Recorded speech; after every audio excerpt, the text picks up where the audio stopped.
Hi, I'm Rob, and in this Gems of War video, I'm going to take a look in the Soulforge, tell you what I think is good and bad in there. I'm going to show you a really cool new Mythic Tower of Doom team and a Mythic alternative at the same time, and an Underspire team too. But first of all, let's take a look at his weekly event troop, the Vinepire. Right, so what do you do, Mr. Vampire-y, planty thing? Steals life magic +1 from an enemy, converts 4 purple gems to bleed gems. So, stealing life with some extra true damage from that. Convert 4 purple gems to bleed gems as a possibility. Reduce damage from skulls by a third, 33% is pretty cool. 10% chance to create a bleed gem when my turn begins, and gain bonus green mana from green gem matches, which means it gets charged a little bit faster. So not a bad set of traits for this level of troop, and stealing life is effectively true damage, but because you're stealing it, you're taking it away from them and adding it to your own, which is actually pretty handy combined with that. Reduce damage from skulls and stuff.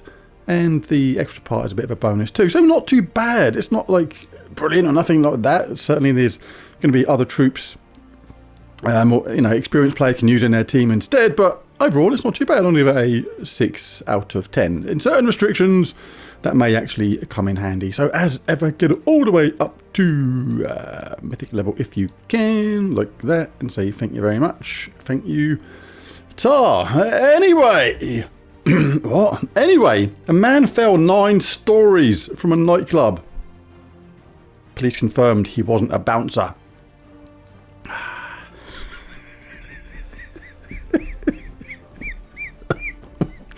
Oh my god. That's so terrible, but it's funny. To me, anyway. Anyway, into the Soulforge we stroll. Do you walk into the Soulforge? Do you meander into it? You'd press a button to go into it, really, but stop overthinking everything. Right, first of all, we have the Doomed Broadsword. Do not get it from here. Get it from the Tower of Doom shop. It's not going to cost you a whopping 800 diamonds, which is ludicrous, and all them souls and stuff as well. Get it from the Tower of Doom shop for some gems. Gems are much easier to collect in the game than these kind of resources, so yeah, get it from the Tower of Doom shop. But it does deal a magic +3 damage to an enemy and a random enemy with a +2 per tempering level boost.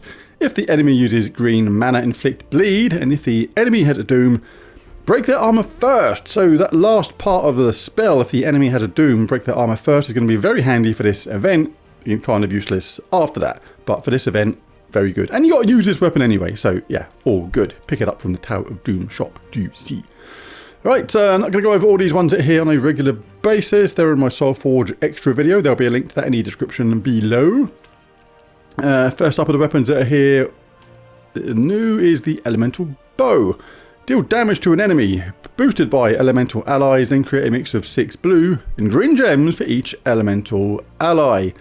Uses yellow and purple to get charged, creates blue and green. So you've got to make sure the combination works with a couple of other elemental allies that use blue and or green. Otherwise you're making all that mana for no reason really, which is not the point. So make sure you do have a couple of elemental allies using blue or green. And I like this one because it's got Tangling and Leaf as part of its upgrades. Tangling entangles the top troop when you cast it, making you safer from skulls, and Leaf starts a Leaf Storm, which is green. And you're going to need green because you've got that mix of blue and green in your team, presumably. You should do. Otherwise, what's the point? Oaken Crown. Deal damage to the first... No. Deal damage to an enemy boosted by Forest of Thorns allies. Then create a mix of 6 green and yellow gems for each Forest of Thorns ally. So similar to that last one, but this uses purple and brown to get charged, and yellow and green as its mana gem creation colours. So again, make sure you got at least 1 or 2 troops from Forest of Thorns that use green or yellow to make the most of that. And again, Tangling is one of the upgrades, making it rather useful against skull-based teams. Bow of Thorns. That's a bit weird. You fire arrows from it, or bash someone around the head with it and give them a thorny bounce. Anyway, it's kind of the anti-Forest of Thorns weapon in a way. Remove all green gems, that's the colour Forest of Thorns troops like the most. Then deal magic-based damage to an enemy, boosted by gems removed. The enemy is from Forest of Thorns, or if the battle is in Forest of Thorns, Deal double damage, so it's not the kind of thing you're really going to use often, if ever, but it is one of the super cheap ones to get at a mere 75 diamonds, and this can help your power level kingdoms in the long run, so make sure you grab it if you've got some spare diamonds after you've gone over all these and decided which ones you want. Hammer of Force. That's kind of important. You have a hammer of force. Be a bit rubbish if it was a hammer of marshmallows, wouldn't it? Deals damage to an enemy. There's a 4% chance to kill them, boosted by elemental enemies. So even with that boost at this max, is like barely a 1 in 5 chance to kill someone, so it's still not very good. But yeah, more collectible than anything, that one. Wand of Stars, say it every week, but if you haven't got it and you got the resources, go get it. Absolutely amazing weapon. Create 6 elemental stars, bless all allies, bless, cleanses everybody, makes them all effectively impervious, it's amazing. Or create 7 umbral stars and curse all enemies, does the opposite. Creates different colours as well as curse all enemies, which basically can take away a bless and things like that. Very, very, very, very good indeed. Fantastic stuff. What else we got? What else we got? We have a Amethyst Band. Explode! Magic +1 green gems. Grant a random status effect to all elf allies. Then summon a elf troop. So a nice explodey summony weapon there. And we have the Thorn of the Gods. Another explodey summony weapon. Explode. Magic +1 green gems again. Grant a random status effect to all Forest of Thorns allies and summon a Forest of Thorns troop. And they both explode green gems, do the status effect and the summon, but sometimes the best one of these might be due to the restriction or what you prefer out of the upgrades. This one's got tangling. This one doesn't have tangling as one of its upgrades, so like this one would be a better choice if you were fighting a skull-based team, for example, because of that tangling. Side effect, addition, upgrade. Always pay attention to the upgrades because they can maketh or destroyeth the weapon. What's the all of a sudden? I have no idea. Anyway, Hammer of Nature. Deal magic +1 light splash damage to an enemy, then create 7 green gems. So light splash damage with a chance to recharge because it uses green, but it could set up the enemy as well. Just 7 green gems isn't a lot, so be wary of that, especially if the enemy likes green as a mana colour in their team. If the enemy doesn't use green, then it's maybe, you know, a more viable weapon because you're not actually setting up the enemy for a colour which they can pinch potentially. Do you see? Badger Blade. Badger Blade. Oh, why did it be such an awesome weapon? Anything with badger in it should be good. Deals magic-based damage to an enemy boosted by brown allies and beast allies. So basic weapon with a boost. Nothing too fantastic. Doomed Aegis. Give magic +2 armor to an ally with a +3 per tempering level boost. Then give barrier to all brown allies and stun all brown enemies. If the enemy has a doom, convert 3 brown gems to giant brown gems. So if you're up against an all-brown team and you happen to be using an all-brown team yourself due to just fluke or restriction, can be good, especially if it's important to stun the enemies, because it's going to happen automatically when you cast this, and barrier is a pretty strong addition as well. So yeah, not too bad, that one, in the right situation. What else we got? We have a Librum of Decay. Convert all gems of a chosen colour into decaying gems. Can be okay in the right team again. People look at that and they think it's not too fantastic, but it is convert all the gems of a chosen colour. That actually changes it and makes it very, very useful in a lot of teams. And we have a Doomed Bolt Shooter. Deal magic-based damage to an enemy, +4 per tempering level boost. If they use yellow mana, explode 3 yellow gems. If the enemy has a doom, then gain a quarter of my mana back. So yeah, not so great. Just damage with a boost. Enemy has to use yellow to explode 3 yellow gems. That's presuming there's at least 3 yellow gems on the board. And generally teams don't use a doom anymore. You don't see dooms in normal teams. But hey, it's there if you want to get it for collectible reasons. But yeah, some interesting weapons there. Lots of tangling options from the Forest of Thorns. Right, let's take a look at the troops now. As ever, go over these summoning stones ones, especially if you're a newer player looking for goblins. They have an extra turn. You're looking for empowered troops. They start with full mana. Leprechaun is here, one of the best empowered troops going. Starts battles with full mana, explode green gems, boosted by my gold. Even if you're a newer player and you explode less green gems, then that's worth picking up, because as soon as you cast it, you get a gain of 20 gold. So you're going to do more green gems the next turn anyway. So yeah, really, really good. Leprechaun, absolutely essential. If you don't have a Leprechaun, to get this today. Essential. Get it now, now, now. Not now. Watch a video first, get it after. Know what I'm saying? Right. Nobody's particularly amazing there. Scurvy Sea Dog, another empowered troop. Start battles with full mana. Transform all green gems to blue. And give some gold. So yeah, pretty cool. Especially if you need blue, obviously. What else we got? No. No, no, no, no, no. Yeah, so nothing too fantastic here by the look of it, apart from good old Leprechaun, but make sure you get Leprechaun, absolutely essential. Right, let's take a look at the Mythics. Who's the first smelly one here? Kronos is here. I'll just check a look out for the Dragon on rotation, not here yet. Kronos, a very good troop, like this a lot. Deal magic-based damage to all enemies. Then convert all blue gems to hourglass gems. Doesn't use blue, so it converts away colour it doesn't use, to hourglass gems, which are yellow. But the cool thing about this is, it doesn't use yellow himself, but it's just such a cool troop with teams that use yellow. If you've got a couple of other people on your team that use yellow, the guy is absolutely amazing. Because when you match hourglass gems, you get an extra turn no matter what.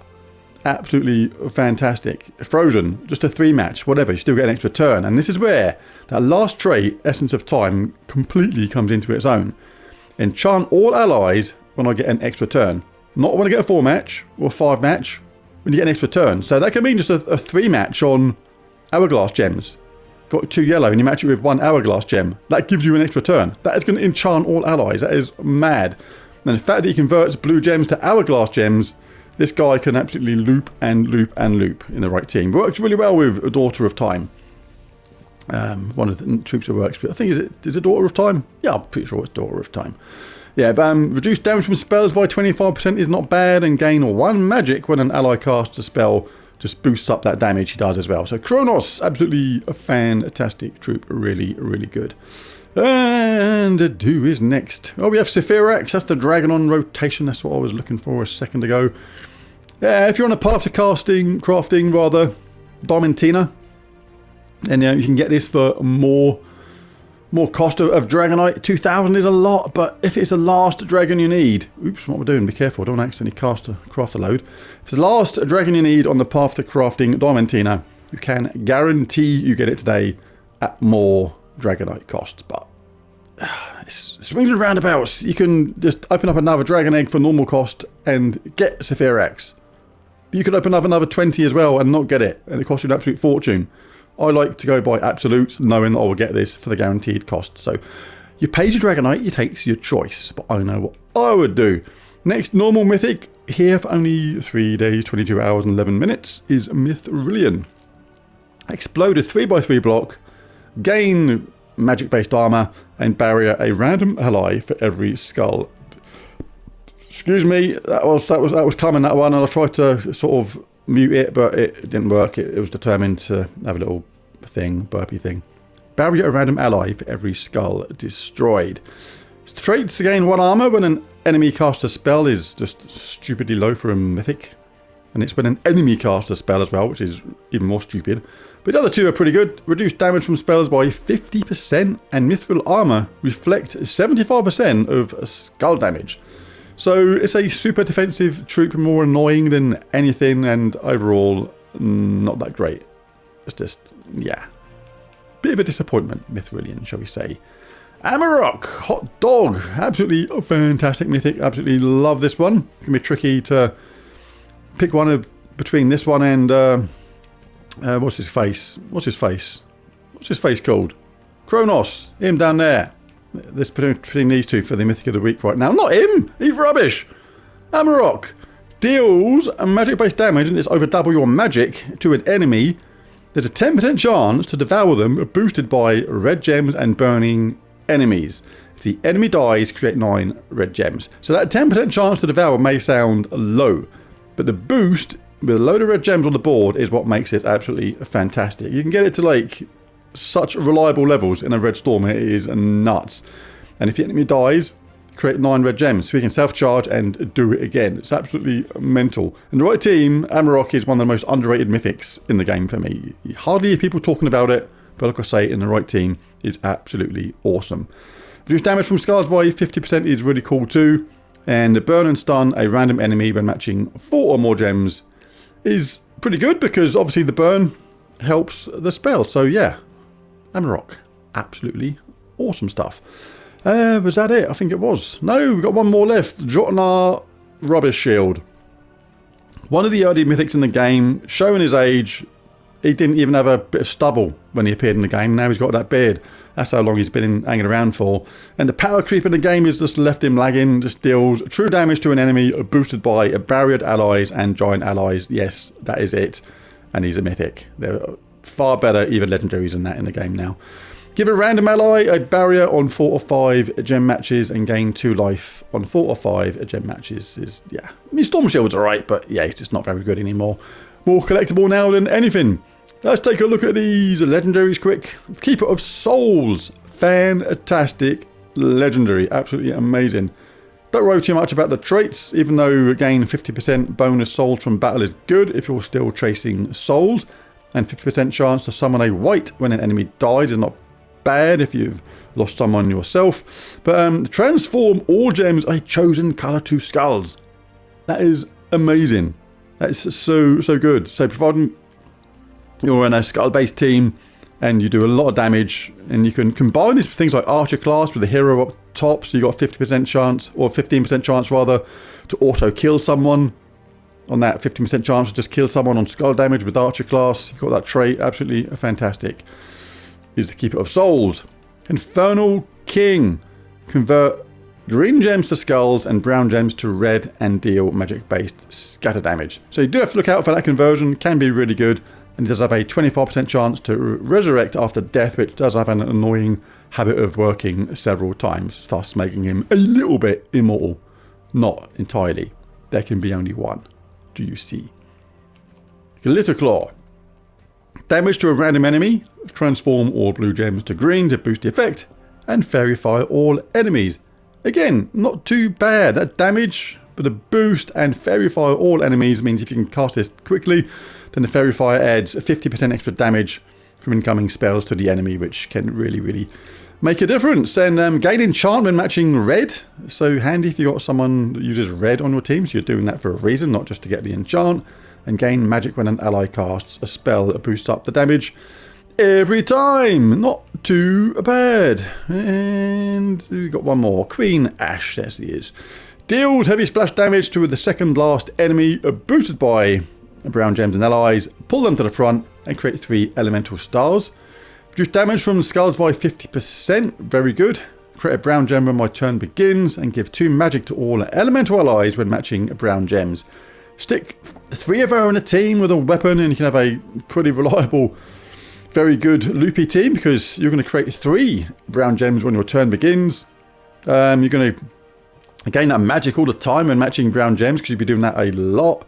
She uses brown herself and creates 3 elemental stars, and that can make herself charge and do it again. So yeah, very good indeed. But who is my mythic of the half week? I was going to say week, but it's not, is it? It's half week. Can't remember to say that. It's a tricky one. Kronos is very good, but so's Amarok. They are both awesome in their own way. It's like sometimes it's really hard to separate who's the best mythic, because they both got different jobs. Kronos is absolutely awesome with Daughter of Time for the loopy nature she can do with him. Makes him absolutely fantastic in different ways. But Amarok is also absolutely awesome for different reasons. The way you can just quick kill in a Red Storm team and things like that. So they are both absolutely amazing. But the way I like to do this is, if I was absolutely forced, if one of these was about to vanish from the game and I had to choose who it was and be left with the other one, who would I pick? I mean, there are different options for this kind of troop, even though no one quite does it like Amarok, and it's very handy on red restrictions. There's also no one quite like Kronos, but it does require another troop to make it work properly. I mean, I do like it, but I don't use it all the time, and it's kind of can be a bit slow sometimes in teams, and Amarok can be really quick and a lot of fun. So for that reason, and you can take your pick out of these two really, Amarok, they're both really, you know, and Kronos both really good, but I am going to give my Mythic of the Week to the hot dog, Amarok. And on to the Tower of Doom. Now you must use the event weapon, the Doomed Broadsword, in your team to get that ×2 score. It is for this event only, but it's absolutely essential. Makes a huge difference. So you must have the Doomed Broadsword in your team, and you get it from the shop at tier level 4. So buy them in order: tier 1, tier 2, tier 3, tier 4. Totally worth doing anyway. Tier 1, you get the Potion of Enchantment, enchanting all allies at the start of battle, and you pick up more sigils and green troops and stuff like that. Tier 2, you get a Potion of Explosion, exploding 4 gems at the start of battle, making this a really good combination with the Potion of Enchantment. And again, you get more bits and bobs and sigils and stuff at the same time. Tier 3, you get a Potion of Rejuvenation, healing 3 damage for all allies at the start of turn, again for this event only. And yes, you get load more bits and bobs. Doom sigils, random green troops, 3 Nature Forge scrolls. Important at this stage, start picking up the Nature Forge scrolls. These can temper your green doomed weapons and make them more powerful. And at tier 4, you get that Doomed Broadsword, which you must use for this event. And it's going to be handy anyway, because it's going to knock out the doomed armor, which is going to be really useful. So yeah, absolutely worth it picking up. And you get the 4 Nature Forge scrolls, as well as more Doom sigils and more. And if you want to get more than that, that is entirely up to you. But let's take a look at the team now. Start on floor 1. Typically in Tower of Doom, your guild will have a scout or 2 going around the different floors and noting down the rooms where the unlock scrolls are, where the luck scrolls are, the haste, the fireballs. They're the kind of ones that we're interested in. So a simple team here, and I'll show what to do if you don't have the Empress, is the Empress, Venoxia, Doomed Broadsword, and Queen Bee. Most people are going to have Venoxia and Queen Bee, unless you've really started recently in the game. But yeah, it works really well, because Venoxia does creates 9 green and 9 blue, then deals magic-based true damage to all enemies. That is really cool, and also gains 1 magic when an ally casts a spell, which is pretty useful. But it's all that green and blue that it creates. The green, it feeds into the Empress and herself and, well, everyone. And the blue feeds straight into Queen Beatrix. Queen Beatrix creates 9 green and 9 brown, then does an absolute ton of true scatter damage. The cool thing about scatter damage is it kind of has the opposite effect of damage to all. Damage to all, when there's more opponents on the screen, obviously the combined amount of damage is more. Say you had 4 opponents and you're doing 60 true damage each, that's 206, 12, 8, 24, 240 damage altogether. But if there was only 1 opponent left, Venoxia does less combined damage, it's only 60 total. Scatter damage does the opposite to this. Starts off less per opponent, so what's that, what, 35 each? But when it gets to the last opponent, that pops up to 140 because it gets all compressed onto that one opponent. So switch these around to your heart's content, whatever you think works best for you. But they both work really well with each other, because Queen Bee can create the green and brown and feed straight back into Venoxia again. And repeat, the brown is wasted. You don't have to waste it though if you want to swap out another troop for the Empress, or in case you don't have the Empress, then not a bad choice would be... Where's she gone? The Ghost Queen. Still going to start with 50% mana, which is cool. Uses brown.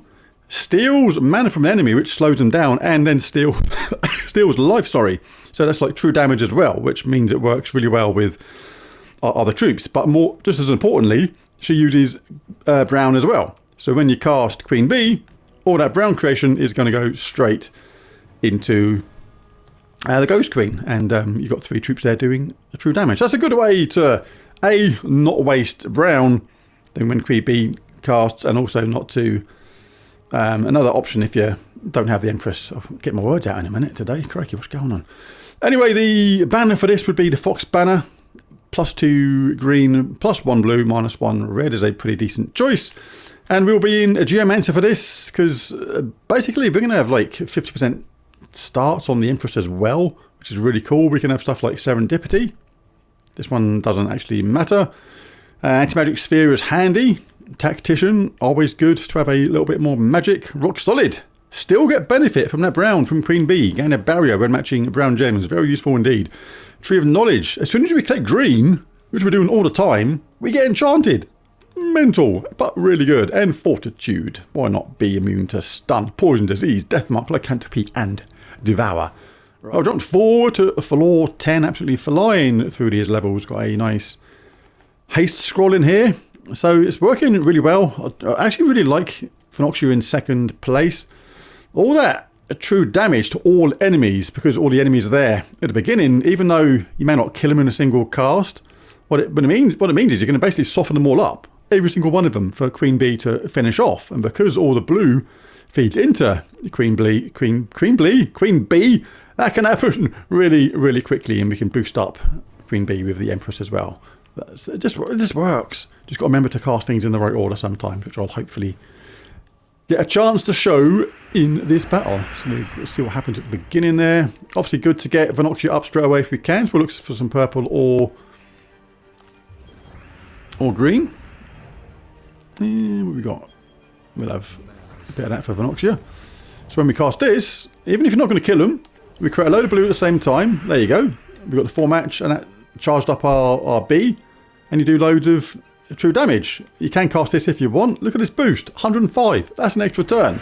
Didn't need to do it. I'm just doing it as an example for players that need the boost, and then we can actually then cast this, get a huge amount of damage, and wipe out. And that would have wiped out the enemy at a much higher level than that as well. Just works very, very well. So what we got next? We've got a unlock scroll in floor 10. Remember, don't follow the same things, the same rooms I'm doing here. This is for our guild only. Every guild's map is different on the floors upon what they get. So you can't actually just copy stuff like that. We'll take this 4 match there, always good. Remember, you get this cleanse at the same time. So if you get death marks frozen, you're just going to clear it off absolutely straight away. Phenoxia's up next round anyway, so we may as well get some blue for our Queen Bee. So if Phenoxia doesn't create the blue for Queen Bee, which she did anyway, we're still going to get that nice damage. If you think it's not going to be enough, we can cast our Empress first. Look at that. Bingo bango. See you later, you lot. On your smelly bikes. Right, let's just do this floor 10. Let's just do this room here, and then we'll call the Tower of Doom segment a day. But yeah, this will work really well. All the way up to the higher levels. But there is always the option, remember, to chuck in whoever you've got as a high level damage dealer. You can chuck in 4th place, you can Chrysanthrax, Stellarix, any of those mega damage troops that you've got. They're really good damage to all troops. You can chuck them in 4th place and still get the same effect with the Empress. But then I'd swap with Phenoxia for Queen Bee, because it is nice to have that cleanse on a 4 match. Another way to go about it there. Right, what am I doing? I'm going to... none of my colours... Oh yeah, I've got purple. Right, let's just cast this anyway. Don't really care if I don't get the extra turn, because we'll cast Phenoxia, do that damage, create a load of that. For Queen Bee, she's been boosted, she wipes out. Lovely chubbly. Tower of Doom, your day. Now onto the Underspire team. Now we are restricted here by Forest of Thorns troops, but this is still a pretty cool team for this, and is kind of safe at the same time, because we've got multiple options to entangle the enemy. We got the weapon here, the Oaken Crown. Tangling, one of the upgrades. Make sure you've got that. That means you're going to entangle the top troop when you cast it.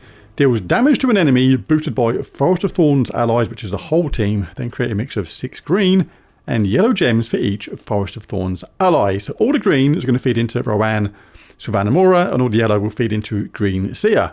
Green Seer transforms the selected mana colour to green and entangles a random enemy. So it entangles good. All that green feeds into our main damage dealers Rowan and Sylvanamora. Sylvanamora entangle the first enemy on 4 or 5 gem matches. So even if they shake off that first entangle you get at the start of the game, or you kill that first enemy so the next enemy is not entangled, get a 4 match and the first enemy will be entangled, making you safe from skull hits. Exploded column, getting mana for the team as well as deal damage to all enemies. Rowan gains 1 magic for each blue ally, that's basically herself, and recovers 1 armor at the start of each turn and deals scatter damage boosted by her armor. So it's really important to keep Rowan safe and deal as much damage as we can. But yeah, the combination of this with all that mana gen does damage. You got tangling, you got a lot of damage here with the boost, you got a lot of damage here with the safety of this entangle here, as well as mana gen, and you got the option to change mana gen here as well. So yeah, very good indeed. So let's take it out of there, have a quick look, but let's just check the banner first. We've got a Hive banner, +2 brown, +1 green, -1 red. That is fine. Lots of brown, lots of green, and just check our classes. Really good. 15% chance for skull damage to be lethal. Fantastic on those higher levels when that happens. Absolutely awesome. We can have Hunt as well. This one here is irrelevant. Root Trap. Starting with Root Trap. Starting with the enemy entangled. Really good. We can start with a Leaf Storm as well. That really helps our team. All green allies gain 5 armor. Dodge. We can be a dodge and dodge that skull damage. And the last one is irrelevant. But the rest are so good it shouldn't really matter. So let's dive in there. See what happens. Got 3 times nitrogen on at the moment for this. Just for the boost on this. But you can put Medals of Guard on if you've got them as well to boost up Rowan's damage, because it is boosted by armor. And it makes your whole team a little bit tankier regarding armor, which is pretty cool. If we got any purple or green or whatever, we'll get some of that. Not looking around too much. As long as we've got our green for Rowan, we'll do the business in the early stages. The boost is 360. Look, the boost is like really good. It's ×2. You get double her armor as a boost. So absolutely amazing. 360 in this case. So a huge amount of damage from Rowan, depending upon your level. So Bannermore can chip in as well. Always grab your free lantern from Matey Boy Chin, Mr. T wannabe hat face nose ears. He gets a new name every week. Each of them more descriptive than the last, maybe, sometimes, possibly, maybe. Anyway, what do we have here? We have a lot of stuff. Sure, there's a better match than this somewhere, but I'll just take that purple. Look like there was a possible cascade there of a brown onto purple or something. But you can cast this, get that damage, pick on someone that's annoying. She's annoying. There we go. That's got Rowan charged up. And kaboosh them all out of there. On to the next. Then an Underspire guide as well. Just type in Underspire full guide or just Underspire guide. Very good guide showing you how to save diamonds rather. Gems even. Save gems. Because there was a rule to this, a method. You can save yourself an awful lot of gems doing this in the right way. It's not just pot luck. There is a absolute guaranteed method where you can see for absolute certainty if you're going along the right path or not towards getting the next keystone, and also if you're going along the right path or not regards getting the next or finding the dragon to unlock the keystone. It is a method. Check it out, Underspire guide on my channel. It's not that hard once you learn it. It's like at first you may look at the video and think, crikey, this seems a little bit tricky to remember. Once you get used to it, it's actually really straightforward, and you'll just start doing it by second nature in no time at all. What have we got? Not a lot. Go on then, we'll take red if we have to. Shouldn't really kill Trollface first because you want to cast on the unentangled troop, but he dies and you get a 4 match, and then basically the next troop is entangled. I'll try and show that again, because the order of things and how they happen sometimes is also very important in this game. Because we're going to do that damage. If they die, they're dead. We then create the mix of green and yellow, which can create a 4 match, which means that first entangle then becomes immediately on the next troop down. Do you see? Let us grab some... Have we got any brown? No. We've got purple though. So we can hopefully show this now. That's impervious, so it won't get affected by that. But when we kill it, we're going to create lots of 4 matches. And when Manticore dies, because if we get a 4 match from this, that should then entangle Clockwork Knight. There you go. Fast, keeping us safe from consistent skull hits. I like it. Sometimes I even impress myself. Right, well, that'll do for the Underspire, I think. Got one torchy thing left. And like I say, check out that Underspire guide. It's an absolute goldmine of information which is going to save you a lot of gems in the long run. But there it is. There's a video. If you enjoyed it, like it, hype it, subscribe, all that malarkey. And I'll catch you again in the next one. Bye for now.